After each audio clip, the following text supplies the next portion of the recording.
సజీవుడైన యేసుక్రీస్తు వారి పరిశుద్ధమైన ఘనమైన నామానికి మహిమ కలుగుగాక. మరొకసారి ఈ దినమున మీ మధ్యకు రావడానికి ప్రభు కృప చూపించినందుకు నేను దేవుడి నామాన్ని ఎంతగానో స్తుతిస్తూ గణపరుస్తున్నాను. ప్రేమ దేవుని ప్రజలారా, నిత్యము మా కోసం ప్రార్థన చేస్తున్నారు. నిత్యం మా కోసం, మా పరిచర్య కోసం మీ వ్యక్తిగత ప్రార్థనలు జ్ఞాపకం చేసుకుంటున్నారు. అందుని బట్టి మీ కొందనాలు. చాలామంది నేటికి మీ ఫోన్స్ ద్వారా మీ అవసరాలు తెలియజేస్తున్నారు. అలాగే ఫోన్స్ ద్వారా చాలా విషయాలు మీరు మాతో పంచుకుంటున్నారు. అందుని బట్టి ఎంతగానో సంతోషిస్తున్నాను, ఆనందిస్తున్నాను. అందుని బట్టి నేను మరొకసారి మీ అందరికీ నా హృదయపూర్వకంగా తెలియజేస్తున్నాను. మనం నేటికి చాలా వాక్య భాగాలు వింటున్నాం, చాలా మాటలు ధ్యానం చేస్తున్నాం. అయితే ఈ రోజున ఒక మాట ధ్యానం చేయబోతున్నాం. బుద్ధిమంతుడు ఎవరు? సరే, బుద్ధిమంతులు ఎవరు లేరండి. చక్కటి వస్త్రాలు వేసుకుంటే, లేదా చక్కగా మాట్లాడితే, చక్కగా చూడడానికి బుజ్జిగా ఉంటే వారిని ఒకరు బుద్ధిమంతులని మనం అనుకుంటున్నామేమో. కానీ బైబిల్ గ్రంథంలో సామెతల గ్రంథము 22వ అధ్యాయము 3వ వచనము ఈ విధంగా రాయబడుతుంది. బుద్ధిమంతుడు అపాయం వచ్చుట చూచి దాగును అనే మాట మనకు కనబడుతుంది. బుద్ధిమంతుడు అపాయము రావడం చూసి దాక్కుంటాడు. అంటే బుద్ధి కలిగిన వాడు ఏం చేస్తాడంటే రాబోతున్న ప్రమాదాన్ని ముందుగా గుర్తిస్తాడు, రాబోతున్న అపాయాన్ని ముందుగా గుర్తిస్తాడు. కనుక నేటికి చాలామంది తర్వాత సంగతి ఎవరు చూసి వచ్చారులేండి, ఇప్పుడు ఉన్నాం కదా బ్రతికేద్దాంలే, ఇప్పుడు ఉన్నాం కదా జీవిద్దాంలని రాబోయే ప్రమాదాన్ని ఎవరు గుర్తించలేకపోతున్నారు. నేటికి మన భారతదేశంలో ఉన్నటువంటి మరి గొప్ప గొప్ప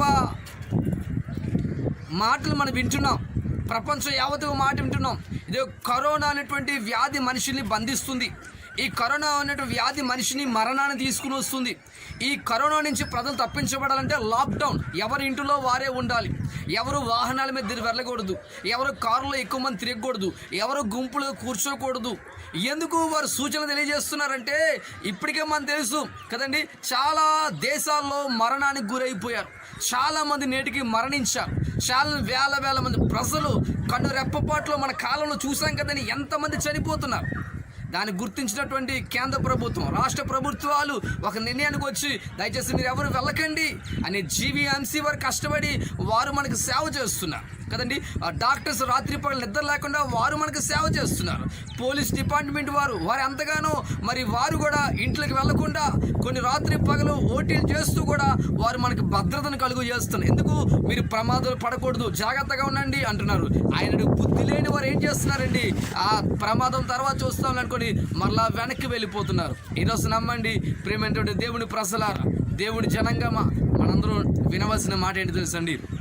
ఒకవేళ మన జీవితాల్లో అలాంటివి ఏర్పడుతున్నాయేమో, పర్వాలేదు తర్వాత చూద్దామని వెనకడుగు వేస్తున్నామో, అలా వేయడానికి వీల్లేదు. బైబిల్ గ్రంథం రాయబడుతున్న మాట, ప్రమాదం వస్తున్నప్పుడు ఒకవేళ బుద్ధిమంతుడైతే దాని విషయంలో జాగ్రత్త పడతాడు. అందుకని బైబిల్ గ్రంథంలో 2 సందర్భాలు కనబడతాయి. బుద్ధిమంతుడు, బుద్ధిహీనుడు. వారు ఒక దగ్గర రాయబడిన రాతి కొండ మీద, ఒక బండరాయి మీద కట్టాడు కదండి. ఇసుక మీద కట్టబడినప్పుడు గృహం ఏమైంది? ఒక పెను తుఫాన్లు వచ్చాయి, గాళ్ళు వచ్చాయి, ఆ ఇల్లు కూలిపోయినట్లుగా, ఇల్లు పడిపోయినట్లుగా వాక్యం తెలియజేస్తుంది. బుద్ధిమంతులు కట్టబడిన ఇల్లు ఏమైంది? పెను తుఫాన్లు వచ్చినా, గాలి వరదల చేత ఆ ఇంటిని కొట్టినా సరే ఇల్లు కూలిపోలేదు, కానీ బండ మీద కట్టబడింది. ఈరోజు ప్రేమ దేవుని ప్రజలారా, నేను ఆ జీవితాలు బండ మీద కట్టబడాలి. ఎలాంటి బండ? క్రీస్తు అనే బండ మీద మన జీవితాలు కట్టబడాలి. క్రీస్తు అనే బండ మీద మన జీవితాలు కట్టాలి. అందుకే పేతురు, ఇదిగో నా బండ మీద సంఘమును కట్టని దేవుని సేవకుడితో దేవుడు మాట్లాడుతున్నాడు. ఈరోజు నీ నా జీవితాలు ఒకరు బండ మీద కట్టబడకపోతే, క్రీస్తు అనే బండ మీద కట్టబడకపోతే, మనం ఏదో రోజు మరి తుఫాను లాంటి, గత దినాలు మన ఉహుదు తుఫాను చూసాం కదండి, రేకులు సైతం ఎగిరిపోయాయి కదండి, చెట్లు సైతం కూలిపోయాయి కదండి. అలాంటి బలమైనటువంటి ఒకవేళ అలాంటి సుడిగాళ్ళు వస్తే, అలాంటి సమస్యలు వస్తే నీ జీవితం నిలబడగలదు అనుకున్నారా? కొన్ని సందర్భాలు పడిపోతుంది. కారణం ఏంటి? మనము ఒకవేళ బుద్ధిహీనత కలిగి జీవిస్తే కొన్ని సందర్భాల్లో ఖచ్చితంగా ఇసుక మీద కట్టినట్లుగా, అవిశ్వాసాలు కట్టబడినట్లుగా, అపనమ్మకులు కట్టబడినటువంటి గృహాలుగా మన ఇల్లు ఉండకూడదు, మన జీవితాలు ఉండడానికి వీల్లేదు. కనుక నేను ఆ జీవితం క్రీస్తునే బలమైన పునాది మీద కట్టబడాలి. సాతాను ఎన్ని రకాల అగ్ని బాణాలు వేసినా, సాతాను ఎన్ని రకాల శోధనలు మన కుటుంబాల్లో ప్రయత్నాలు చేస్తున్నప్పటికీ సరే వాటి మీద దేవుడు జయాన్ని ఇవ్వగలనని విషయాన్ని జ్ఞాపకం చేస్తున్నా. అంత మాత్రమే కాదు, మన బైబిల్ చాలా సందర్భాలు చూసినప్పుడు ఇంకెవరు బుద్ధిమంతుడు? బండ మీద కట్టబడిన వ్యక్తి మాత్రమే కాదండి. ఏ వ్యక్తి అంటే, నేను ఫలానా వ్యక్తిని అని తెలుసుకున్నవాడు బుద్ధిమంతుడు. ఏంటి పలానా వ్యక్తిని తెలుసుకున్నాడంటే బైబిల్ గ్రంథంలో యోహాను సువార్తలో మనకు కనబడుతున్న సందర్భం కనబడుతుంది. లూకా సువార్తలో ఆలోచన చేస్తే చాలా అధ్యాయాల్లో మనకు సంఘటన కనబడుతుంది. ఏంటి తెలుసండి, ఒక తండ్రికి ఇద్దరు కుమారులు ఉన్నారు. అందులో పెద్దవాడు కనబడుతున్నాడు, చిన్నవాడు కనబడుతున్నాడు.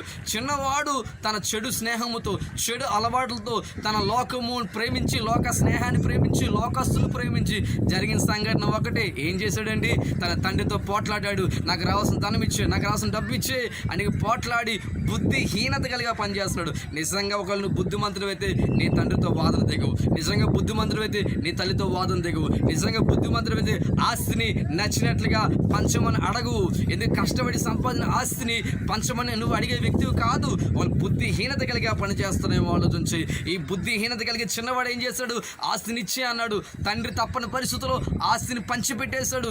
ఈ ఆస్తి పట్టుకు వెళ్ళిపోయాడు దుర్వ్యాపారాలకి, చెడు వ్యసన, త్రాగుడికి, పేకాడికి, డ్రగ్స్కి, అన్నిటికి కూడా ఈ ధనం అంతా వాడేశాడు. చెడ్డ స్నేహితులతో కలిసి తన ధనం అంతా పాడు చేసేసుకున్నాడు అండి. ఎంత బాధాకరం విషయం అండి. తండ్రి కష్టపడి సంపాదించిన ఆస్తిని అంతా కూడా ఈ చిన్నవాడు చెడు వ్యసనాలకి ఆ ధనం అంతా పాడు చేశారు. చివరి ధనం అంతా అయిపోయి ఒంటరిగా మిగిలిపోయాడు. స్నేహితులు దూరం అయిపోయారు, నాయకులు అందరూ దూరం అయిపోయారు.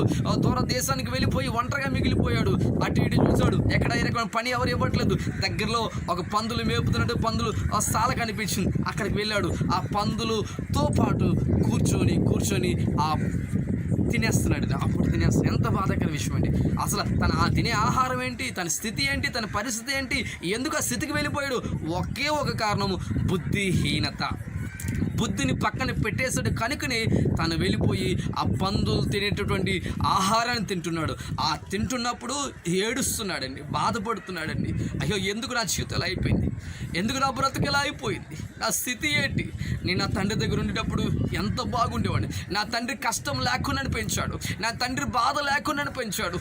ఈరోజు నా తండ్రిని విడిచిపెట్టాను, ఈరోజు నా తండ్రి వద్దు అనుకున్నాను. కనుక నీ కష్టాలు, కనుక నీ బాధలు, అనుకుని వ్యాధిని పడుతున్నాడండి. వ్యాధిని పడిపోతూ గుర్తు చేసుకున్నాడు. తనకి బుద్ధి వచ్చినప్పుడు, ఆ చిన్నవాడికి బుద్ధి వచ్చినప్పుడు ఆయన అంటున్నవాడు, నా తండ్రి దగ్గర బహుమంది పనివారు ఉన్నారే, నా తండ్రి దగ్గర ఒకరు వెళ్తే పనివాడిగా నన్ను చేర్చుకుంటాడేమో, ఒక్కసారి వెళ్తాను అనుకొని తన బుద్ధి తెచ్చుకొని మళ్ళా తండ్రి దగ్గరికి వస్తున్నాడు. ఈరోజు మానవుడా, ప్రేమ దేవుని బిడ్డ, నువ్వు తండ్రితో, యేసు ప్రభువుతో, సజీవుడైనటువంటి ఆ దేవుడితో నువ్వు ఉండేవాడివి.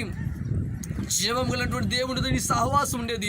నీ చెడు సహవాసం, నీ చెడు స్వభావాన్ని బట్టి దేవుడికి దూరం అయిపోయావు, సాతాను సంబంధం అయిపోయావు, సాతాను కోరికల్లో పడిపోయావు. ఈ రోజునైనా సరే పశ్చాత్తాపడు. ఈ రోజున సరే పాపం ఒప్పుకుందాం, ఈ రోజున అపరాధం ఒప్పుకుందాం. ప్రభువా, తెలుసో తెలియక చేసిన ఈ పాపాన్ని బట్టి దూరం అయిపోయినాయ్యా, దయతో నన్ను క్షమించండి. ఈ రోజు నుంచి ప్రభు నీ కొరకు ప్రత్యేకంగా జీవిస్తానయ్యా.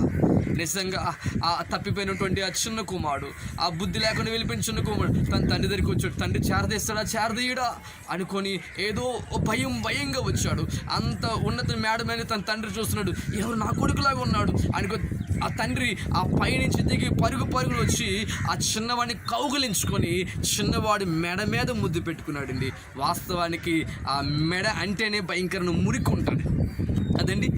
ఎక్కువగా బట్టలు మనం చూసుకుంటే కాలర్ వెనక చాలా మురికి ఉంటుంది. ఆ మెడ మీద ముద్దు పెట్టడానికి ఇష్టపడరు. కానీ తండ్రి ఆ కొడుకు ఎంత మురికితో ఉన్నా, ఎంత బురద చేతల బట్టలు పాడైపోయినా అవన్నీ పట్టు వచ్చాడు, కౌగులించుకున్నాడు, ముద్దు పెట్టాడు, అందరినీ పిలిచాడు. ఇదిగో తప్పిపోయిన కుమారుడు మళ్ళీ తిరిగి వచ్చాడని అందరితో విందు చేయించాడు, సంతోషం చేయించాడు. తండ్రి చిన్నవాడు ఉంగరంతో అడిగాడు, ఇదిగో ఈ కుమారుడు మరలా ఈ ప్రాంతం తిరిగి వచ్చినందుకు గొప్పవాడు అంటున్నాడు. ఈ రోజున ప్రేమ దేవుని ప్రజలారా, తప్పిపోయిన వాడు తిరిగి రావడమే బుద్ధిమంతుడు. ఈ రోజున దేవుని విడిచిపెట్టి ఎంతమంది వెనక్కి వెళ్ళిపోతున్నారో వారు తిరిగి వస్తున్నారంటే వారు బుద్ధిమంతులండి. ఎవరో బుద్ధిమంతులు అనుకుంటున్నాం. ఈ లోకంలో అందరూ బుద్ధిమంతులు పక్కన పెట్టండి. నేను ఇద్దరు మీ మధ్యన పెట్టాను. ఒకటి బండ మీద వారి జీవితాలు కట్టుకున్న వ్యక్తి బుద్ధిమంతుడు. మరొక వ్యక్తి ఎవరు తెలుసండి, తన తప్పు తెలుసుకొని, తన స్థితి తెలుసుకొని ప్రభు దగ్గర పశ్చాత్తాపడి మరలా ప్రభు దగ్గర తిరిగి వచ్చిన వాడే బుద్ధిమంతుడు కదండి. ఈ రోజున నీ స్థితి, నీ పరిస్థితి నీకేంటో తెలుసు, నువ్వేమై ఉన్నావో నీకు తెలుసు. ఒక్కసారి ఆలోచించే. నేను ఒక స్నేహితుడిగా, లేదా ఒక అన్నగా, ఒక తమ్ముడిగా నేను ప్రేమతో మీతో మాట్లాడుతున్న మాట, ఒక సేవకుడిగా మీతో మాట్లాడుతున్న మాట ఏంటి తెలుసండి, మనం తెలుసో తెలియక చేసిన పాపాన్ని బట్టి దేవుడు దూరస్థలం అయిపోతున్నాం. దాన్ని ఎప్పుడైతే ఒప్పుకొని విడిచిపెడతామో దేవుడి కనికరం మనకి వస్తుంది. మరలా దేవుడితో ఒక ప్రత్యేకమైన సంబంధం కలిగి ఉంటాం. బుద్ధిమంతుల స్థానాల్లో, బుద్ధిమంతుల ఆకాశంలో, దానియేలు గ్రంథంలో ఆకాశం నక్షత్రాల్లా కనబడుతున్నట్ట. ఈరోజు దేవుడు నిన్ను చూస్తున్నాడు, ఒక నక్షత్రాలా నువ్వు కనపడాలని కోరుకుంటూ దేవుడి మాటలు దీవించింది కాక. కళ్ళు మూసుకుందాం, చిన్న ప్రార్థన చేద్దాం. మహాపరిశుద్ధులైన తండ్రి, దయగల దేవుడా, మీకు వందనాలు, స్తోత్రములయ్యా.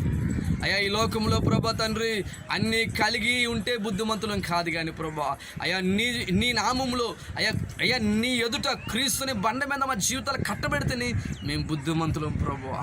అయ్యా మీకు వందనాలు దేవా. అంతే మాత్రమే కాదు కానీ తండ్రి, అయ్యా మీరు మాతో మాట్లాడారు. అయ్యా మేము చేస్తుంది అది నీకు ఇష్టకరంగా ఉందో లేదో, నీకు ఇష్టం లేని ఒకవేళ మేము జరిగిస్తుంటే ఆ ఒకవేళ బుద్ధిహీనత కలిగే చేస్తున్నాం ప్రభా. బుద్ధిమంతులైతే ప్రభా తండ్రి తన తప్పు తెలుసుకుని మళ్ళీ తిరిగి తండ్రి ఎదుగు వచ్చినట్లుగా నీ వద్దకు వస్తారు మీరు మాట్లాడారు. బుద్ధిమంతుడు అపాయము వచ్చుట చూచి దాగునంటున్నారు ప్రభా.